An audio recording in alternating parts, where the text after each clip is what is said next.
الحمد لله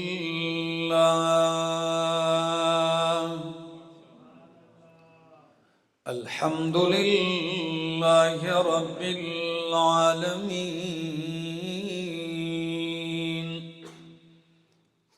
والعاقبة للمتقين والصلاة والسلام على أشرف الأنبياء وإمام المرسلين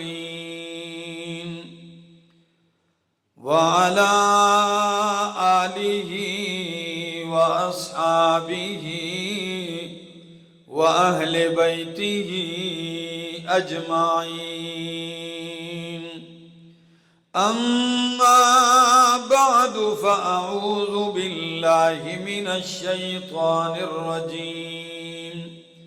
بسم الله الرحمن الرحيم.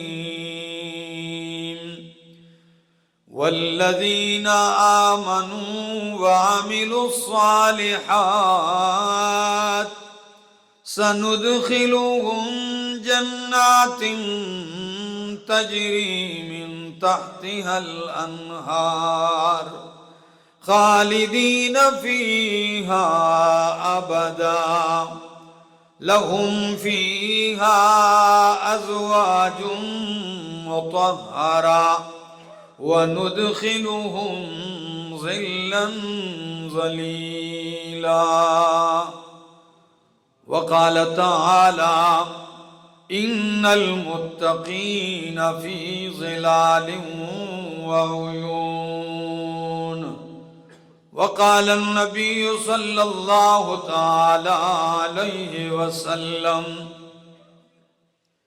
من أنذر معسرا أو وزعله أظله الله في ظل عرشه يوم القيامة.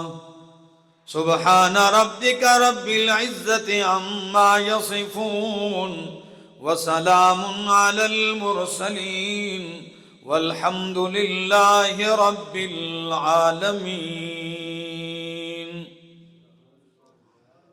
انتہائی قابل عزت، قابل احترام، ذی قدر و ذی وقار بزرگوں، بھائیوں، عزیزوں، نوجوان ساتھیوں، السلام علیکم. دعا اور التجا ہے دربار الہی کے اندر کہ اللہ مجھے حق سچ کہہ سکنے، سمجھا سکنے کی توفیق نصیب فرمائے، اور بعد ازاں مجھے اور آپ سب کو اس پر عمل کی بھی توفیق نصیب فرمائے. قیامت کا دن یہ ایک سخت ترین دن ہے، اور قرآن مقدس کا ایک حصہ اللہ نے صرف قیامت کے اس بات کے لیے خاص کیا ہے.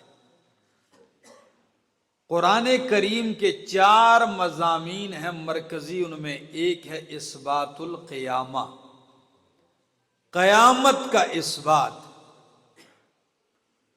تو آج آپ کے سامنے اختصار کے ساتھ یہ عرض کروں گا کہ قیامت کا وہ دن جس کی ہولناکی اور شدت اور گرمی اور سختی کا ذکر قرآن کریم نے کیا، پیغمبر پاک صلی اللہ علیہ وسلم نے کیا، کہ زمین تانبے کی، سورج سوا نیزے پر ہو، کوئی پسینے میں ٹخنوں گھٹنوں ناف سینے تک ڈوبا ہوا ہے، کوئی پورے کا پورا پسینے میں ڈوبا ہوا ہے، دماغ کھوپڑی کے اندر ابل رہا ہے.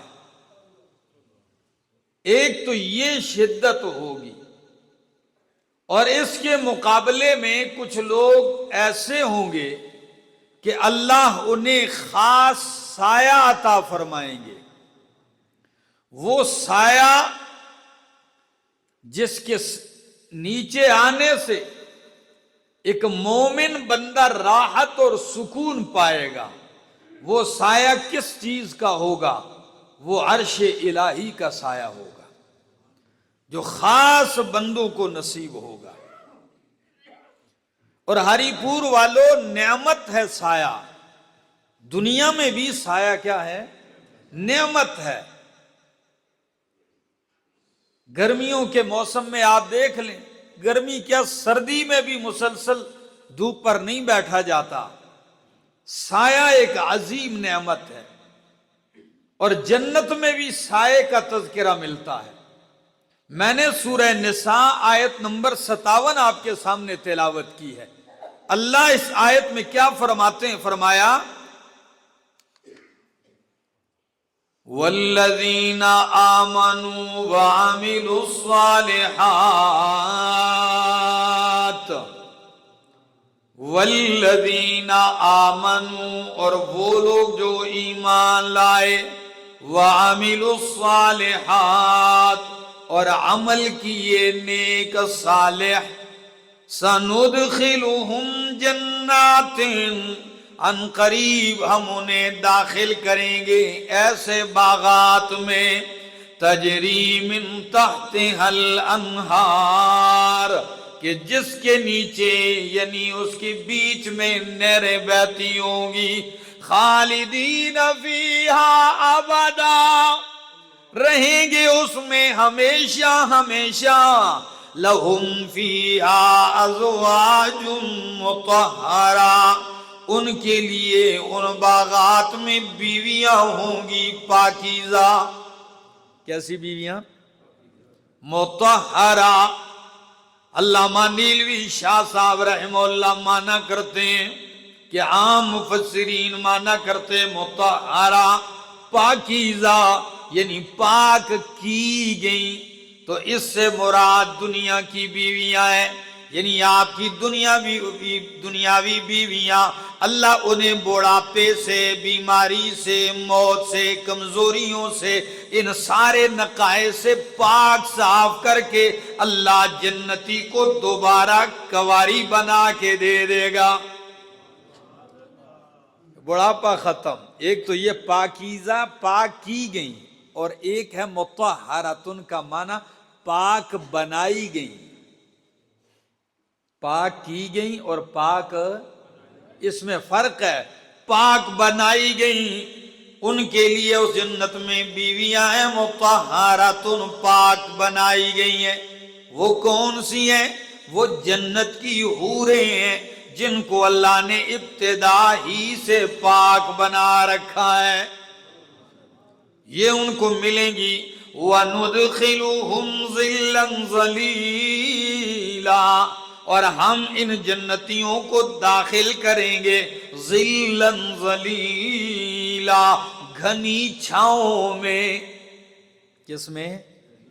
تو دیکھو چھاؤں اس وقت بھی جنت میں بھی ایک خاص نعمت ہے، ظِلًّا ظَلِيلًا، گھنی چھاؤں میں۔ ظلیل کا ایک معنی ہوتا ہے دائمی چھاؤں، دائمی سایہ، اور ایک معنی ہے گھنی چھاؤں، ٹھیک ہے، گھنا سایہ۔ فرمایا ہم ان کو گھنی چھاؤں میں، سائے میں داخل کریں گے۔ اور قرآن سورۃ مرسلات میں یوں کہتا ہے ان المتقین فی ظلال وعیون، بے شک متقین فی ظلال سایوں میں ہوں گے، وعیون اور چشموں میں ہوں گے۔ تو اس دن جنت میں بھی نعمت ملے گی سائے والی، وہ وہاں بھی نعمت ہے۔ اور قیامت کے دن جب دھوپ شدت کی، گرمی شدت کی، تو اس وقت کن لوگوں کو سایہ ملے گا؟ میرا موضوع یہ ہے۔ ایک حدیث بخاری اور مسلم کی ہے، حضرت ابو ہریرہ رضی اللہ تعالیٰ عنہ فرماتے ہیں سبعۃ یظلہم اللہ فی ظلہ یوم لا ظل الا ظلہ، انگلیوں پہ گنتے جانا اور دل پہ نقش کرتے جانا۔ 7 قسم کے لوگ ہیں، یظلہم اللہ فی ظلہ، اللہ انہیں اپنے عرش کے سائے میں رکھیں گے، اللہ سایہ دے گا ان کو اپنا، یعنی عرش کا سایہ۔ پہلا آدمی الامام العادل، انصاف کرنے والا بادشاہ حاکم.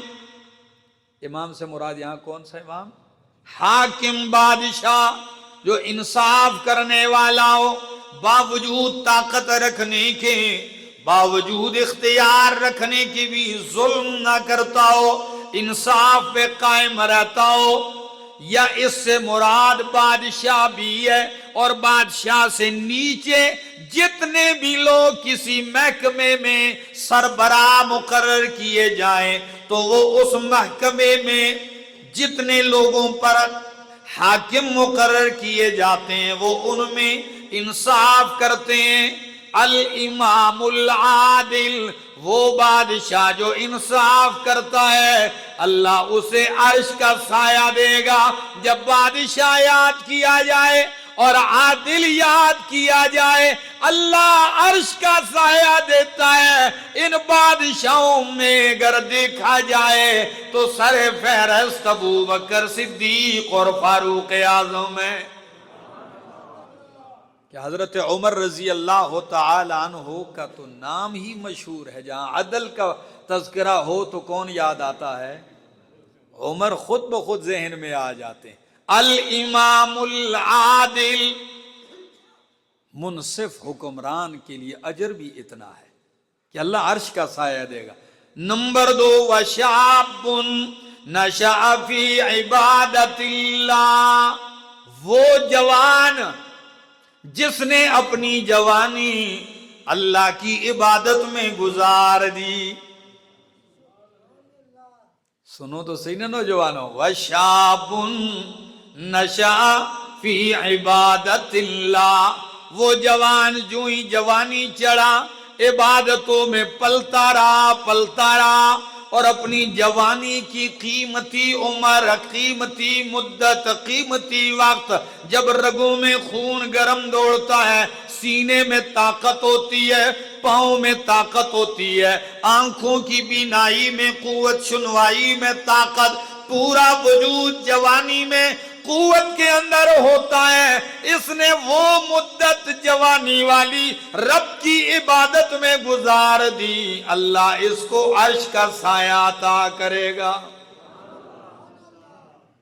آپ کہیں گے تو بوڑھوں کو پیچھے کر دیا. نہیں بھائی، ان کے اپنے فضائل ہیں، لیکن چونکہ بڑھاپے میں خود بخود بندہ ان چیزوں سے رک جاتا ہے.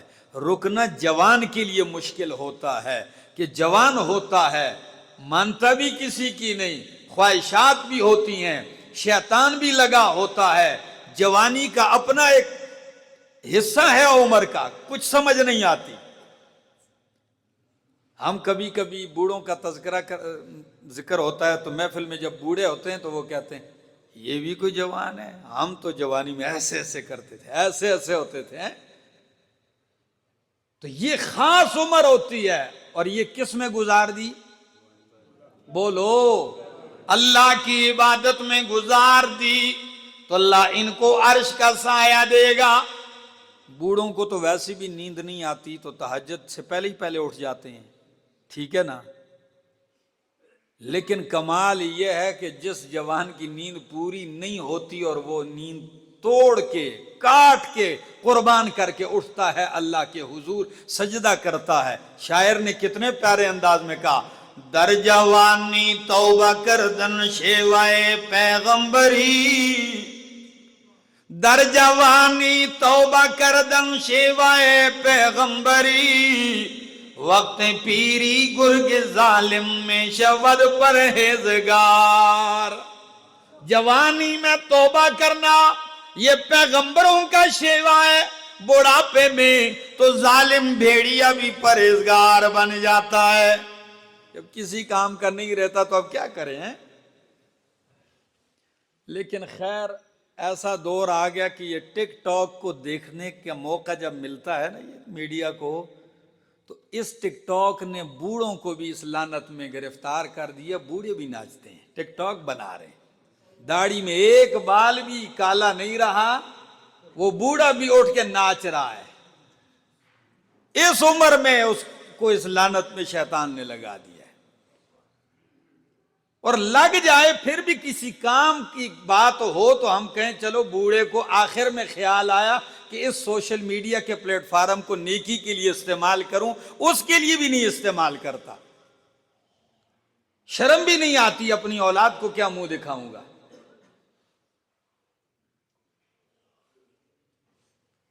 خیر جوانوں کی بات کر رہا ہوں، وَشَابٌ نَشَأَ فِي عِبَادَةِ اللَّهِ، اور تیسرا آدمی وَرَجُلٌ قَلْبُهُ مُعَلَّقٌ فِي الْمَسَاجِدِ، وہ آدمی جس کا دل مسجد میں لٹکتا ہو۔ معلق چیز کو کہتے ہیں جیسے یہ اوپر فانوس لٹک رہا ہے، ٹھیک ہے نا، پنکھا لٹک رہا ہے، تو معلق کیوں کہا؟ یعنی اس کا دل گویا کہ مسجد کی لائٹ اور فانوس بن چکا ہے، چاہے یہ بازار بھی جائے، چاہے وہ کاروبار میں بھی جائے، چاہے وہ اپنی حاجت کے لیے کسی اور مصروفیت میں بھی ہو، لیکن دل اس کا کہاں اٹکا رہتا ہے؟ مسجد کے ساتھ اٹکا رہتا ہے۔ کئی ایسے بوڑھے بھی ہوتے ہیں، ہمارے یہاں مسجد کے مؤذن ہیں تو وہ کبھی کبھی پنڈی، حاجی صاحب پنڈی جاتے ہیں دوائی لینے کے لیے، تو کہتے ہیں دوائی لے رہا ہوتا ہوں اور گھڑی کو دیکھتا ہوں کہ آذان کے لیے کب پہنچوں گا، کس وقت میں جا کے آذان دوں گا، کس وقت جا کے مسجد کا تالا کھولوں گا۔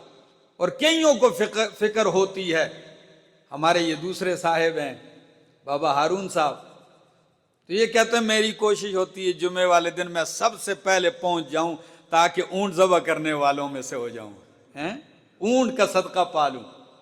تو ہر آدمی کی یہ چاہت، وَرَجُلٌ قَلْبُهُ مُعَلَّقٌ فِي الْمَسَاجِدِ، اس کا دل مسجدوں کے ساتھ اٹکا رہے، کیونکہ احب البلاد الی اللہ مساجدها، روئے زمین پر جتنی بھی شہر ہیں اللہ کو پاکیزہ، اللہ کو پسندیدہ ترین جگہ مسجد ہے۔ اور سب سے ناپسندیدہ جگہ کون سی ہیں؟ بولو، یہ سب کو پتا ہے، ٹھیک ہے، بازار ہے۔ اب آپ کہیں گے بازار میں ہم نہ جائیں، جائیں، لیکن ضرورت، بلا ضرورت انسان گھومتا ہے، انسان کی ایمانی سطح نیچے آتی ہے۔ اور اس لیے بھی ناپسندیدہ جگہ ہے کہ ظلم ہوتا ہے، دھوکے ہوتے ہیں، فراڈ ہوتے ہیں، حقوق مارے جاتے ہیں، جھوٹی قسمیں اٹھائی جاتی ہیں، جھوٹی گواہیاں دی جاتی ہیں، مال لوٹے جاتے ہیں، تو بری جگہ ہیں۔ اللہ اکبر۔ فرمایا اور پانچواں نمبر ان لوگوں کا ہے وَرَجُلَانِ تَحَابَّا فِي اللَّهِ اجْتَمَعَا عَلَيْهِ وَتَفَرَّقَا عَلَيْهِ، وہ دو آدمی جو اللہ کے لیے آپس میں محبت کرتے ہو، اسی محبت پہ اکٹھے ہوتے ہو، اسی محبت کو لے کر وہ جدا ہوتے ہو۔ یعنی مطلب حدیث کا یہ ہے کہ وہ آپس میں پیار محبت کرتے ہیں تو کس کے لیے کرتے ہیں؟ اللہ کے لیے محبت کرتے ہیں۔ مجھے آپ پسند ہیں اس لیے کہ آپ توحید ماننے والے ہو، مجھے آپ پسند ہیں اس لیے کہ آپ عبادت گزار ہو، فلاں سے محبت ہے اس لیے تقوی دار ہے، فلاں سے محبت ہے اس لیے کہ قرآن کا مبلغ ہے، فلاں سے محبت ہے اس لیے کہ اللہ کے دین پہ مال لگانے والا ہے۔ تو اللہ کے لیے محبت کرنے والے دو شخص اسی محبت پہ وہ اکٹھے ہوتے ہیں، اسی محبت پہ وہ جدا ہوتے ہیں۔ یعنی اگر اکٹھے ہو تب بھی اللہ کے لیے محبت، یا پوری زندگی اکٹھے نہ ہو جدا بھی رہے لیکن محبت پھر بھی ہو تو کس کے لیے ہو؟ اللہ کے لیے ہو۔ رجلان تحابا فی اللہ اجتمعا علیہ وتفرقا علیہ،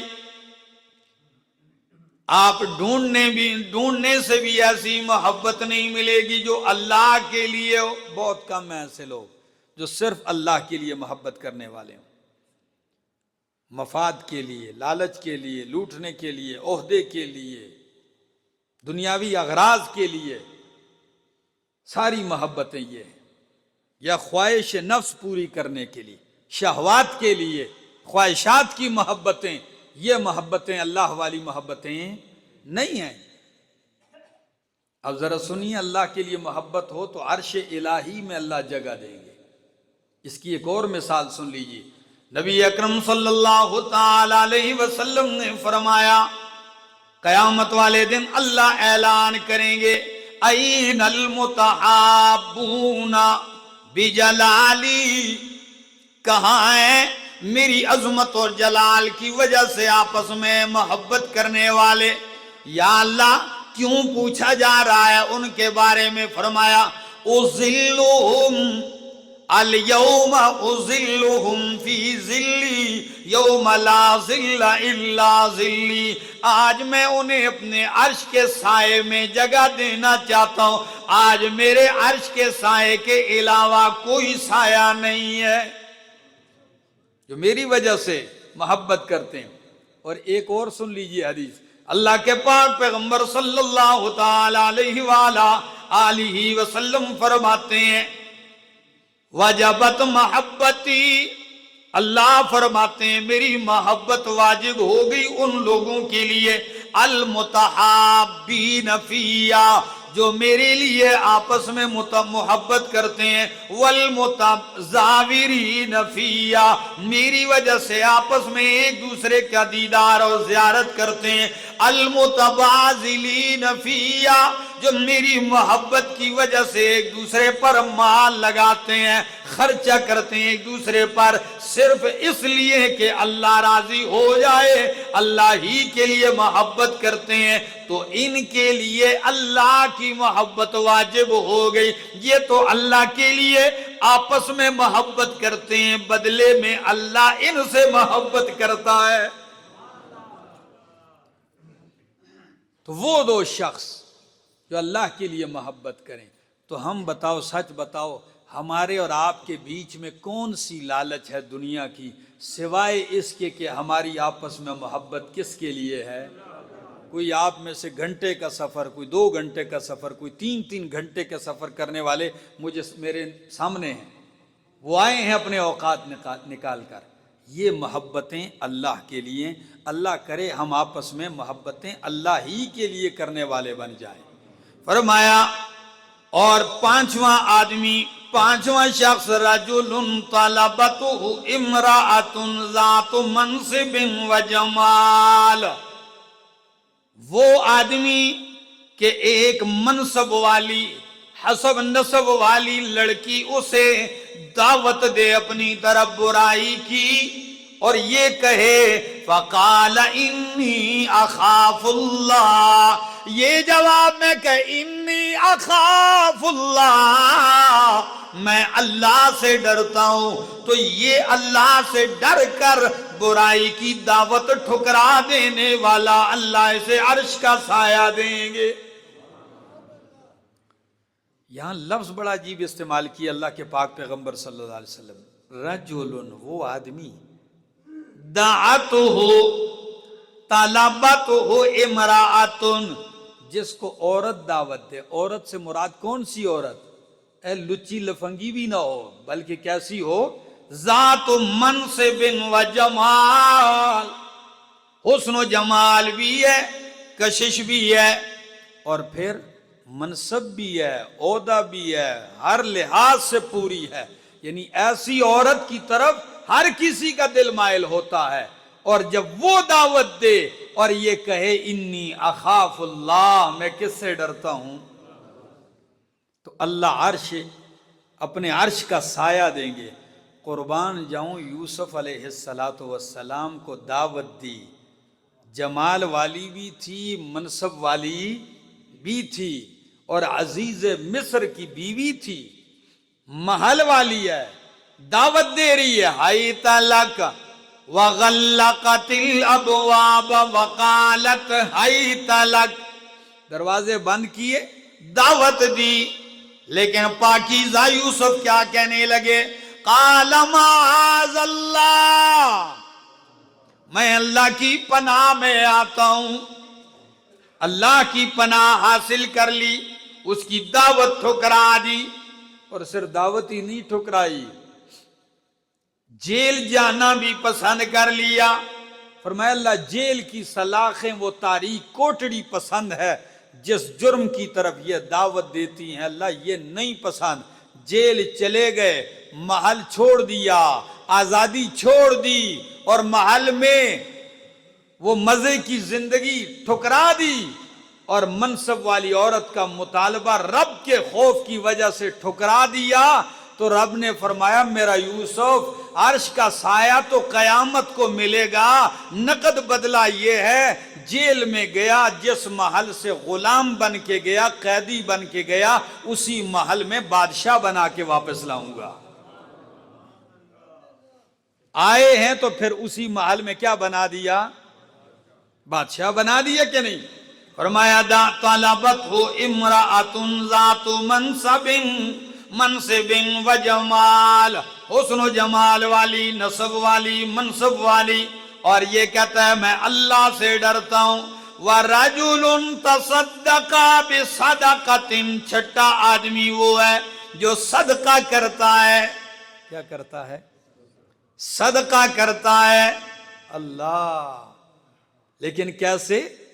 فرمایا فَأَخْفَاهَا, صدقہ کرتا ہے اور اتنا مخفی کر کے دیتا ہے, حَتَّى لَا تَعْلَمَ شِمَالُهُ مَا تُنْفِقُ يَمِينُهُ, یہاں تک کہ اس کا دایاں ہاتھ نہیں جانتا کہ اس کے بائیں نے کیا خرچ کیا, اس کا بایاں ہاتھ نہیں جانتا کہ اس کے دائیں نے کیا خرچ کیا ہے. حَتَّى لَا تَعْلَمَ, یہاں تک کہ نہیں جانتا اس کا بایاں ہاتھ, ما تنفق یمینہ, کہ اس کے دائیں ہاتھ نے کیا خرچ کیا. یہ مطلب ہرگز نہیں ہے کہ ایک ہاتھ پیچھے رکھ لے اور دوسرے ہاتھ سے ایسے دے, یہ مطلب حدیث کا کہیں اس ہاتھ کو پتہ نہ چل جائے. یہ اشارہ ہے, سمجھانا یہ ہے کہ صدقہ ان دو ہاتھوں میں سے اگر اس ہاتھ سے چھپایا جاتا ہے تو دیگر مخلوقات سے بطریق اولا چھپائے گا, کوئی نہ دیکھے. ضرورت مند ہے, آپ کو معلوم ہے, رات کے اندھیرے میں آپ نے اس کے دروازے پہ دستک دی, یہ لو میں کچھ چیز لے کے آیا ہوں, اور اپنا نام بھی نہیں بتایا, پتہ بھی نہیں بتایا, چلے آئے. جی, ایک تو یہ خرچ کرنے والا عرش الہی کا سایہ پائے گا, اور کچھ ایسے بھی ہیں جو پیسہ کسی خاتون کو دیتے ہیں, 1000 کا نوٹ 10 آدمیوں نے تھاما ہوا ہے اور کیمرے کی طرف آنکھیں کی ہوئی, فیس بک پہ دیکھیں, 1000 کا نوٹ دے رہے ہیں اور 10 آدمیوں نے وہ نوٹ تھاما ہوا ہے, اور لینے والے کی آنکھیں جھکی ہوئی ہیں, اور اتنے اتنے آنے نکال کے یہ کیمرے کو دیکھ رہے ہیں اور دنیا کو بتا رہے ہیں کہ میں صدقہ کر رہا ہوں.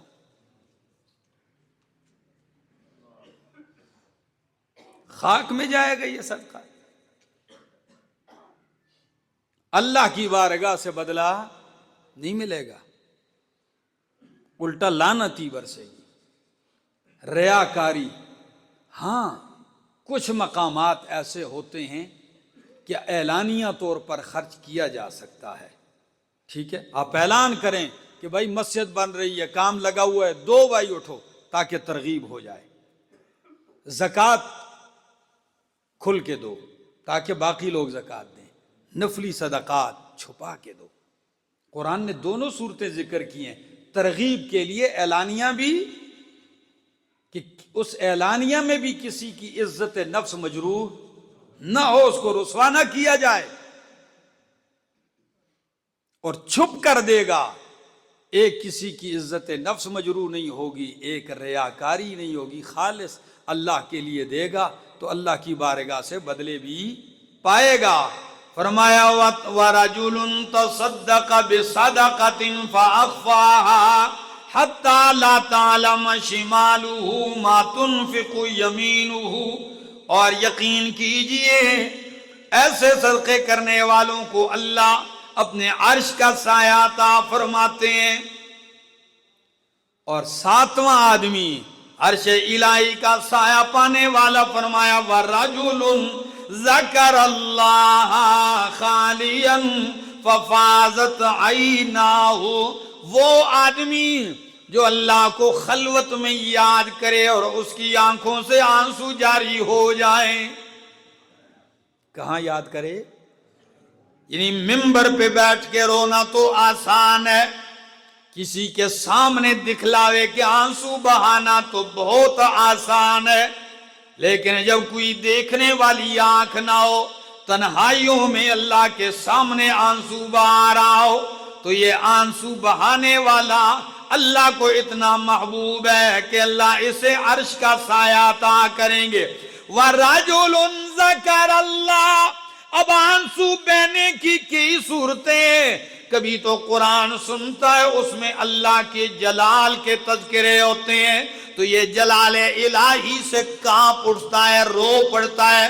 کبھی اللہ کی رحمتوں کے تذکرے ہوتے ہیں تو خوشی سے جھوم اٹھتا ہے اور آنسو جاری ہو جاتے ہیں۔ کبھی قہر الہی، گرفت الہی کی بات ہوتی ہے، یہ لرز اٹھتا ہے۔ اور کبھی توبہ اور استغفار کی بات ہوتی ہے کہ اللہ کہتے ہیں میں بخشنے والا مہربان ہوں، آ تو صحیح توبہ کرنا تیرا کام ہے، صرف معافی نہیں کروں گا گناہوں کو بلکہ تیرے گناہوں کو نیکیوں میں بدل دوں گا۔ یہ سنتا ہے تو اس کی آنکھوں میں شرمندگی کی وجہ سے آنسو آتے ہیں، رو پڑتا ہے، تنہائی میں کیا کرتا ہے؟ رو پڑتا ہے۔ تو ایسے بندے کو اللہ اپنے عرش کا سایہ عطا فرمائیں گے۔ اللہ اکبر۔ یہ 7 قسم کے لوگ میں نے ذکر کیے ہیں، اب میں آگے ذرا مزید بھی احادیث پڑھتا ہوں، سنیے۔ صدقے کے متعلق فرمایا کہ دائیں ہاتھ سے خرچ کرے تو بائیں کو پتہ نہ چلے، اس شخص کو اللہ عرش کا سایہ عطا کریں گے۔ اور ایک دوسری حدیث مسند احمد کی اور ابن حبان کی حدیث میں آتا ہے، ذل المؤمن یوم القیامت صدقتہ، کہ قیامت والے دن مومن کا سایہ، اس کی چھتری اس کا صدقہ ہوگا۔ قیامت والے دن مومن کی چھتری، سایہ اس کا کیا ہوگا؟ صدقہ ہوگا۔ ہر آدمی اپنے صدقے کے سائے میں کھڑا ہوگا۔ صدقے میں یہ کمالات ہیں۔ اگر آپ کو بیماریاں لگتی ہیں، آپ کو پریشانیاں ہیں، غم ہیں، صدقات کر کے دیکھو، دل کی راحت ملے گی، رب بہت کچھ نوازے گا۔ میں نے انفاق فی سبیل اللہ کے اوپر مستقل جمعہ پڑھایا، آپ کے سامنے سورہ حدید سے 5 وجوہات ذکر کی ہیں۔ تو آئیے میرے دوستو مزید حدیث پڑھتا ہوں۔ نبی علیہ السلام نے فرمایا، عن عائشہ رضی اللہ تعالی عنہ قالت قال رسول اللہ صلی اللہ علیہ وسلم اتدرون من السابقون الى ظل اللہ یوم القیامہ، او لوگو کیا تم جانتے ہو کہ قیامت والے دن سب سے پہلے عرش الہی کے سائے کی طرف سبقت لے جانے والے کون سے ہیں؟ قالوا اللہ ورسولہ عالم، تو سامعین کہنے لگے اللہ اور اس کا رسول ہی بہتر جانتا ہے کہ عرش الہی کی طرف سبقت لے جانے والے، سایہ پانے والے کون ہیں؟ اللہ کے پاک پیغمبر صلی اللہ علیہ وسلم نے فرمایا، الذین اذا اوتوا الحق قبلوہ، پہلا آدمی جس کو حق دیا جائے تو وہ قبول کر لے۔ پہلا آدمی جس کو حق دیا جائے تو وہ کیا مطلب ہے؟ یعنی اس کا کوئی حق بنتا ہے تو اسے قبول کر لیتا ہے۔ ایک معنی مال میں حق، جائیداد میں حق قبول کرتا ہے۔ تو آپ کہیں گے یہ کوئی کمال کی بات تو نہیں، یہ تو سارے قبول کرتے ہیں۔ حدیث کے اندر جامعیت ہے، محدثین نے دوسرا معنی کیا، جم جاؤ گے۔ فرمایا اذا اوتوا الحق قبلوہ، جب انہیں حق دیا جائے تو وہ بھی قبول کر لیتے ہیں۔ جب کلمہ حق، دین حق اور حق بات پیش کی جائے اسے بھی پہل کر کے قبول کر لیتے ہیں، تو ایسوں کو اللہ اپنے عرش کا سایہ عطا کرتا ہے۔ ورنہ کتنے ہی لوگ ہیں کہ آپ ان کے سامنے حق پیش کریں تو وہ قبول، وہ جگڑنے لگتے ہیں، قبول کیا کریں گے؟ فرمایا اور دوسرا آدمی وہ ہے وَإِذَا سُئِلُوهُ بَذَلُوهُ، وہ بھی مراد ہیں. دوسرا آدمی وہ ہے جب ان سے حق مانگا جائے تو لڑتے نہیں، بذلوہ خرچ کر دیتے ہیں، دے دیتے ہیں، دباتے نہیں. آپ نے کسی سے اپنا حق مانگا تو وہ بجائے ناراض ہونے کے، رشتے ناطے توڑنے کے، بلکہ آپ کو خوشی سے کیا کر دیتا ہے؟ حق دے دیتا ہے. اس کو بھی اللہ عرش کا سایہ عطا کریں گے. یہی ہمارے ملک میں ہو رہا ہے. بیٹیوں کو، بہنوں کو، پھوپھیوں کو، ان کو کیا کیا گیا ہے؟ محروم کیا گیا وراثت سے. تو عرش الہی کا اگر سایہ پانا چاہتے ہو تو بہنوں کو عدالتوں میں نہ گھسیٹو. بیٹیوں کو اگر میراث میں حق ہے تو وہ عدالت کے تھرو آپ سے مانگنے نہ لگ جائیں، بلکہ وہ مطالبہ کریں تو آپ ان کو ان کا حق دے دو، خوشی سے دے دو، یہ ان کا حق ہے. اور تیسری بات، دو قسم کے آدمی تو یہ ہو گئے. تیسرا آدمی فرمایا وَحَكَمُوا لِلنَّاسِ وَحَكَمُوا لِلنَّاسِ كَحُكْمِهِمْ لِأَنفُسِهِمْ. وہ لوگ جب وہ لوگوں کے لیے فیصلہ کرتے ہیں تو اسی طرح فیصلہ کرتے ہیں جس طرح وہ اپنے ذات کے لیے فیصلہ کرتے ہیں. آپ کو جرگے کا سربراہ بنا دیا گیا پنچایت کا، تو آپ فیصلہ اسی طرح کرو اگلے کے حق میں کہ اگر آپ اپنی جگہ اپنے آپ کو قیاس کرو، اس کی جگہ آپ ہوتے تو آپ فیصلہ کیسے کرتے؟ یعنی اپنے آپ کو اس مظلوم کی جگہ رکھو اور فیصلہ کرو.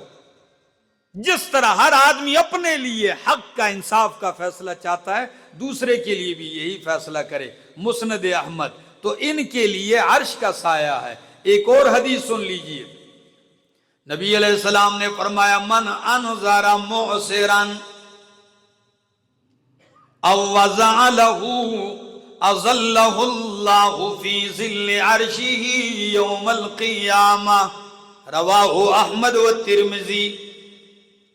جس نے مقروض کو مہلت دی، کیا دی؟ آپ کا قرضہ دینا ہے کسی نے، آپ نے اس کو مہلت دے دی. اچھا، تو اللہ اس مہلت کے بدلے میں کیا دے گا تمہیں؟ عرش کا سایہ دے گا. مجبوری بہت بری بلا ہے. قرض لیا ہے، نہیں دے سکا، وقت طے ہوا تھا، شریعت نے اس کو بھی حکم دیا جب تو نے مانگا تھا جس وقت تک کے لیے، وقت آنے سے پہلے پہلے عطا کر.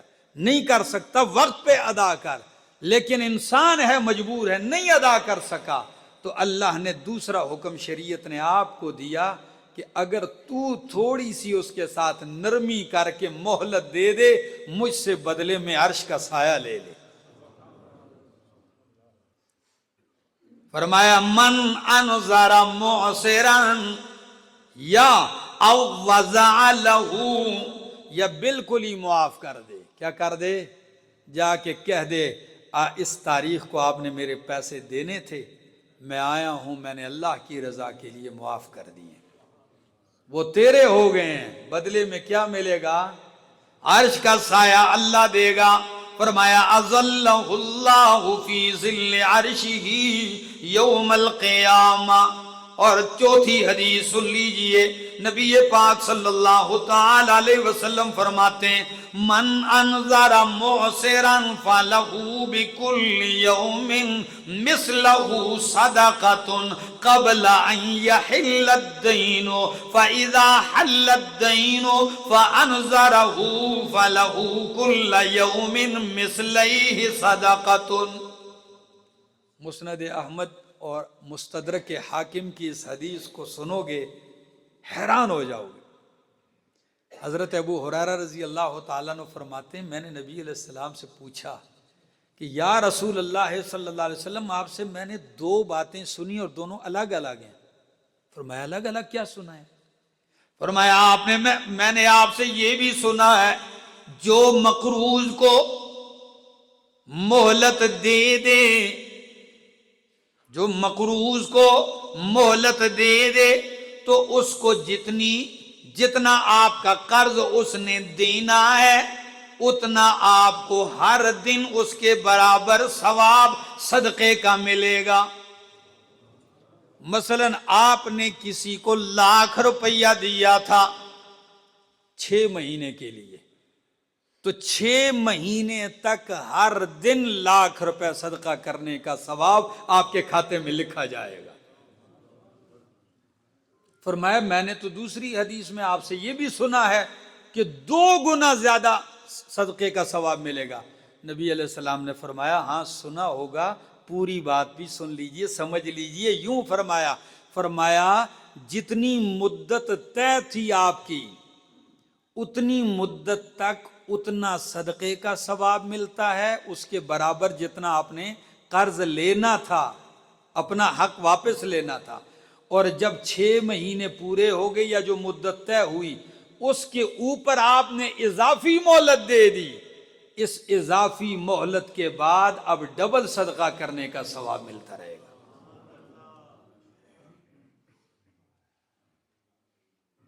یہ اجر ہے، یہ نوازشات ہیں، یہ بدلے ہیں اللہ عطا کرتا ہے۔ تو اگر کوئی مجبور ہے تو اس کی مجبوری کا لحاظ کیجئے۔ مالک کائنات بہت لحاظ کر رہا ہے، عطا کر رہا ہے، جود و سخا کے دریا بہا دیے ہیں اللہ نے۔ اور ایک اور حدیث سن لیجئے، نبی پاک صلی اللہ تعالی علیہ وسلم نے فرمایا سلاستن لا ترى اعینہم النار، 3 قسم کے لوگ۔ یہ حدیثیں اوپر پہلی حدیث کی تشریح بھی ہیں، کیونکہ پہلی حدیث میں لفظ تھا وہ آدمی جس نے تنہائی میں رب کو یاد کیا اور آنکھوں سے آنسو جاری ہو گئے تو اس کو عرش الہی کا سایہ ملے گا۔ اس کی تشریح میں یہ حدیث سن لیجیے، فرمایا سلاستن، 3 آدمی لا ترى اعینہم النار، ان کی آنکھیں آگ نہیں دیکھیں گی۔ جہنم میں جانا تو درکنار، ان کی آنکھیں آگ نہیں دیکھیں گی۔ یہ 3 سعادت مند کون ہے؟ فرمایا پہلا آدمی عین بکت من خشیت اللہ، وہ آنکھ آگ نہیں دیکھے گی، بکت من خشیت اللہ، جو اللہ کے ڈر کی وجہ سے رو پڑی ہو۔ کسی کی آنکھیں اللہ کے خوف میں کبھی روئی ہوں، اس آنکھ کو آگ دیکھنا نصیب نہیں ہوگا، بلکہ وہ جنت کے نظارے دیکھنا نصیب ہوں گے۔ اور دوسری آنکھ فرمایا وَعَيْنٌ حَرَسَتْ فِي سَبِيلِ اللَّهِ، وہ آنکھ بھی جہنم کی آگ نہیں دیکھے گی جس نے اللہ کے راستے میں پہرا دیا ہو اور جاگی ہو۔ مجاہد کی فی سبیل اللہ، اللہ کے راستے میں جہاد کے دوران جو رات کو جاگتا رہا، اس کی آنکھ نہیں سوئی، یہ پہرا دیتا رہا، بارڈر پہ پہرا دے رہا ہے، مجاہد فوجی پہرا دے رہا ہے۔ یہ جو آنکھ جاگی ہے، اس آنکھ کو بھی اللہ جہنم سے بچائے گا، یہ جہنم نہیں دیکھے گی۔ کتنی ہو گئی؟ تیسری آنکھ فرمایا وَعَيْنٌ غَزَّتْ عَنْ مَحَارِمِ اللَّهِ، تیسری وہ آنکھ ہے غزت عن محارم اللہ، جو جھک گئی ان چیزوں سے جن کی طرف دیکھنا اللہ نے حرام کر دیا ہے۔ جن چیزوں کی طرف آنکھ اٹھا کے دیکھنا اللہ نے حرام کر دیا، تو جو آنکھ اس سے جھک گئی، اللہ اس آنکھ کو جہنم کی آگ نہیں دیکھنے دے گا۔ یہ آنکھ رب کا دیدار کرے گی، جنت کے نظارے دیکھے گی، جہنم نہیں دیکھے گی۔ رواہ الطبرانی و ابو یعلا۔ میرے دوستو، اللہ ہمیں عرش کا سایہ نصیب فرمائے، اللہ ہمیں ان احادیث کا مصداق بنائے۔ یہ بیان کرنے کا مقصد کیا ہوتا ہے؟ میں رات کافی دیر تک، پھر صبح اٹھا جمعہ آنے تک، مختلف کتابوں سے یہ چیزیں لکھ کے، مقصد کیا ہے کہ میری اپنی اصلاح ہو جائے اور کسی کی زندگی بن جائے کوئی یہ احادیث سنے گا پیغمبر کی اور اپنی زندگی بدل دے، کسی مظلوم کے کام آ جائے، کسی مقروض کا بھلا ہو جائے، کسی پریشان حال کا بھلا ہو جائے، کسی کی زندگی بدل جائے، مجھے پتہ بھی نہیں ہوگا اور میرا کام بن جائے گا۔ صرف اس مقصد کے لیے ہم محنت کرتے ہیں، کوشش کرتے ہیں، یہ پیغام آگے چلا رہے ہیں۔ تو میرے دوستو، اپنی زندگی اور دوسروں کی زندگی میں سکون پیدا کیجئے۔ اللہ ہماری زندگیوں کو خوشگوار بنائے۔ آخر میں ایک اعلان سماعت فرما